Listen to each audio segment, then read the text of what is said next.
ராசிபலன் நேயர்களுக்கு வணக்கம். ரிஷபராசி நேயர்களே, இது உங்களுக்கான சனி பெயர்ச்சி பலன்கள்.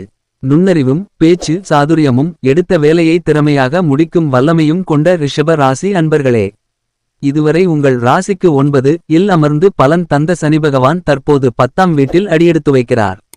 9ஆம் வீட்டில் அமர்ந்திருந்தாலும் சனிபகவான் பல பிரச்சனைகளை கொடுத்து மனக்கவலைகளை அதிகரித்துக் கொண்டுதான் இருந்தார். காசும் கையில் தங்காமல் வந்த இடம் தெரியாமல் செல்வானது. சனிபகவான் 20 டிசம்பர் 23 முதல் 10ஆம் வீடான கும்பத்தில் அடியெடுத்து வைக்கிறார். பொதுவாக 10ஆம் வீட்டில் சனி சஞ்சாரம் அத்தனை சாதகமான தல்ல என்றாலும் ரிஷபராசிக்கு யோகபாலன்களையே தருவார். காரணம் சனிபகவானே உங்கள் பாக்கிய மற்றும் உத்தியோக ஸ்தானாதிபதி, அதாவது 9, 10க்கு உரியவர். அவர் 10 வீட்டில் ஆட்சி பெற்று அமர்வது மிக நல்ல பலன்களையே கொடுக்கும். இனி தந்தை வகையில் இருந்த சிக்கல்கள் தீரும். அவர் ஆரோக்கியம் மேம்படும். அவருக்கான மருத்துவ செலவுகள் குறையும். உங்களைச் சுற்றி இருப்பவர்களில் யார் நல்லவர் யார் கெட்டவர் என்பதை அறிவீர்கள். தொடங்கும் செயல்கள் அனுகூலமாகும். தொட்டது துலங்கும். வெளிவட்டாரத்தில் மதிப்பு கௌரவம் அதிகரிக்கும். கணவன் மனைவிக்குள் அந்நியோன்யம் அதிகரிக்கும். குடும்பத்தினர் உங்களை புரிந்துகொள்வார்கள். பூர்வீக சொத்து பிரச்சனைகள் தீரும். நம்பி கொடுத்து திரும்பி வராமல் போன பணம் கைக்கு வரும். சொல்வாக்கு செல்வாக்கு அதிகரிக்கும். சகோதரர்கள் இணக்கமாவார்கள்.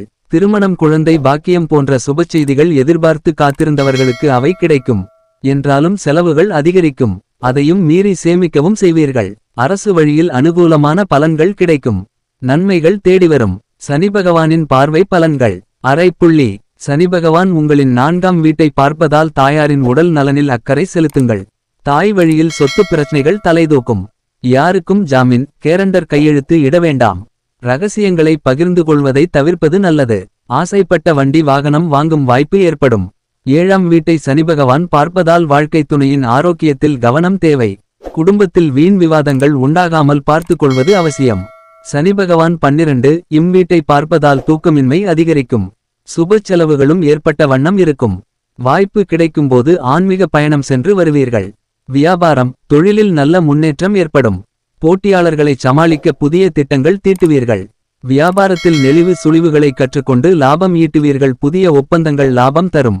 வாடிக்கையாளர்கள் அதிகரிப்பார்கள். விளம்பரத்தின் மூலம் புதிய வாடிக்கையாளர்களை கவர்வீர்கள்.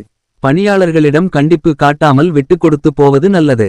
கண்ணாடி ஆடை பெட்ரோல் டீசல் போன்ற வியாபாரங்களில் ஈடுபடுபவர்களுக்கு இது லாபமான காலம். பங்குதாரர்கள் தங்களுடன் இணக்கமாவார்கள். உத்தியோகம் 10 இம் வீட்டில் சனி வந்தமர்வதால் பதவி உயர்வு உண்டு. என்றாலும் பணிச்சுமை அதிகரிக்கவே செய்யும். முக்கிய பொறுப்புகளை மேற்கொள்ள வேண்டியிருக்கும் என்பதால் விடுமுறைகளை தவிர்ப்பது நல்லது. சின்ன விஷயங்களையும் தாங்களே முன்னின்று செய்வது நல்லது. சக ஊழியர்கள் விஷயத்தில் அளவுக்கு மீறி தலையிட வேண்டாம். அவர்களிடம் ஒத்துழைப்பை பெற கடினமாக முயல வேண்டியிருக்கும். மேலதிகாரிகள் உங்கள் விருப்பம் போல் நடந்து கொள்வார்கள். திடீர் இடமாற்றம் கலங்க வைத்தாலும் அதனால் சம்பள உயர்வும் சலுகைகளும் கிடைக்க வாய்ப்பு உண்டு. பிள்ளையார் பட்டி ஸ்ரீகற்பக விநாயகரை அருகம்புல் மாலை அணிவித்து சுவாதி நட்சத்திரம் நடைபெறும் நாளில் சென்று வணங்குங்கள். புலம்பெயர்ந்து வந்த தமிழர்களுக்கு ஏதேனும் ஒரு வகையில் உதவுங்கள். வசதி பெருகும். மொத்தத்தில் இந்த சனி மாற்றம் உங்கள் திறமைகளை உலகுக்கு எடுத்துச் சொல்லி குன்றின் மேல் இட்ட விளக்காய் ஒளிரச் செய்யும்.